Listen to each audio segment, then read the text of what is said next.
Assalamualaikum warahmatullahi wabarakatuh. Jumpa lagi dengan saya, pejuang pendidikan untuk mencerdaskan anak bangsa.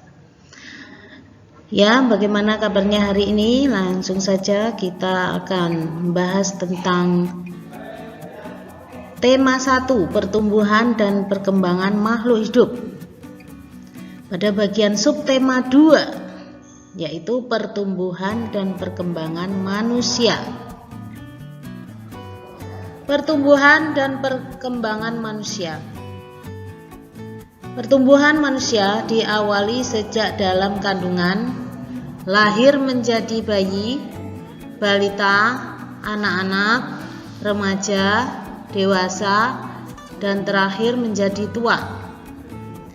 Pertumbuhan manusia itu bertambah berat dan tinggi. Perkembangan manusia tidak ada hentinya karena perkembangan emosi dan pikiran manusia terus berkembang. Perkembangan manusia itu bertambah pandai. Intinya, pertumbuhan itu menyangkut badan dan perkembangan itu menyangkut otak. Faktor-faktor yang mempengaruhi pertumbuhan dan perkembangan manusia. Makanan bergizi, istirahat, kebiasaan olahraga, rekreasi, keturunan. Menghargai perbedaan. Perbedaan adalah ketidaksamaan antara satu dengan yang lain.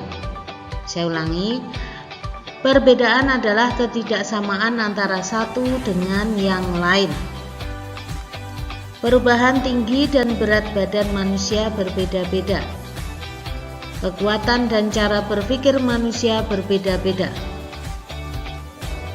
Tuhan menciptakan semua makhluknya berdasarkan perbedaan. Kita harus saling menghargai dan menghormati perbedaan.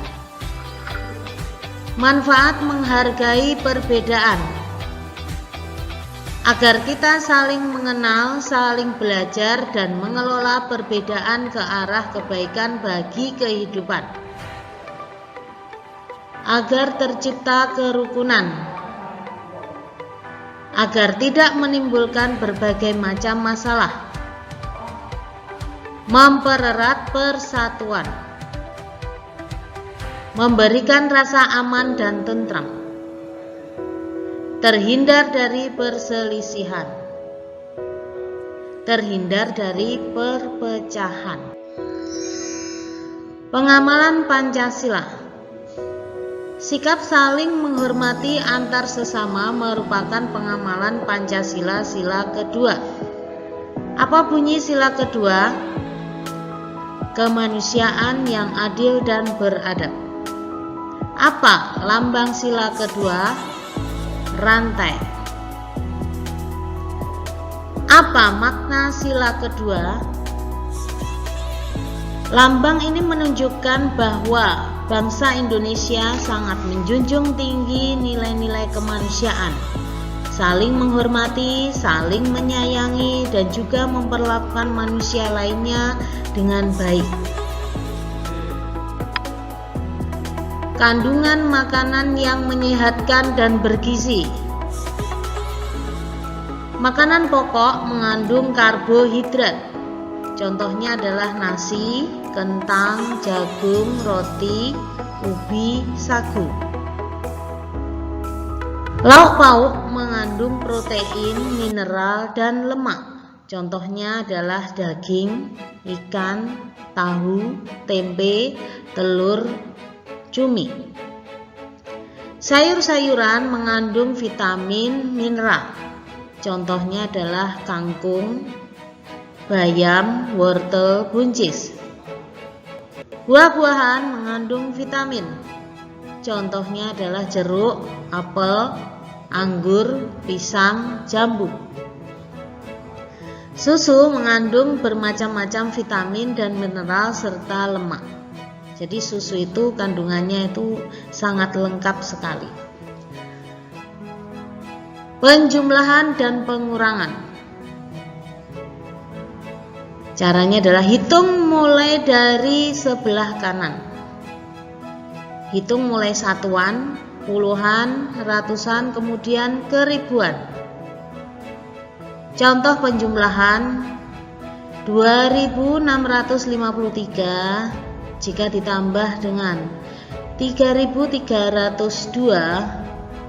hasilnya adalah dengan cara susun ke bawah seperti ini menjadi 5955. Contoh pengurangan 4249 jika dikurangi dengan angka 1926, maka hasilnya adalah tetap menggunakan cara susun ke bawah seperti ini.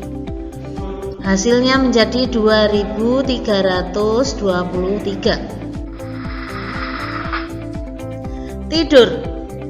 Bentuk istirahat yang paling baik adalah tidur.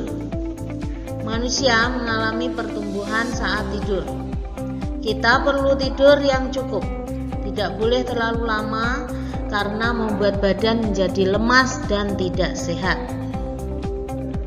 Hal-hal yang dilakukan sebelum tidur antara lain mencuci kaki, menggosok gigi, berdoa. Kijang dan rusa. Anak-anak berdiri dalam dua baris. Deretan yang satu diberi nama rusa, deretan yang lainnya diberi nama kijang.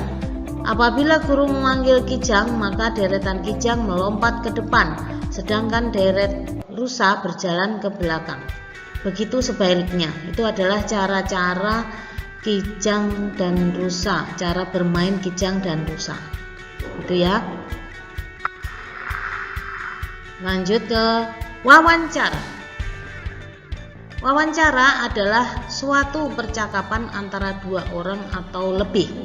Saya ulangi, wawancara adalah suatu percakapan antara dua orang atau lebih.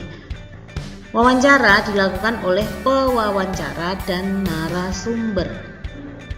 Tujuan wawancara adalah untuk menggali dan mendapatkan informasi.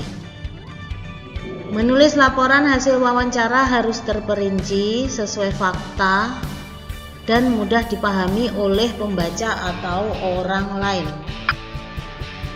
Gerak tari. Salah satu unsur dalam tari adalah gerak.